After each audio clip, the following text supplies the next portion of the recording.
Welcome to my channel. In this video, I will share with you how to automatically open an app on startup on a MacBook. So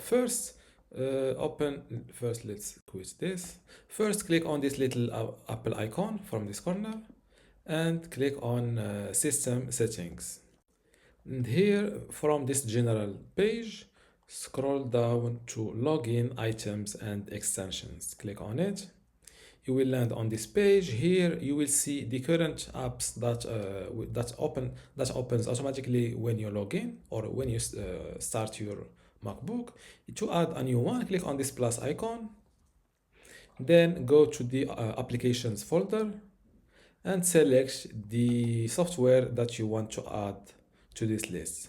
Click on open and you will see it added here. Now all the softwares or the apps that show up here will automatically opens up when you start your computer or MacBook.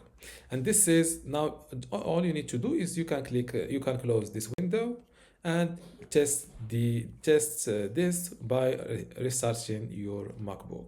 And this is how to automatically open an app on startup on MacBook. If you still have a question, leave it in the comments below and don't forget to give this video a like. Thank you.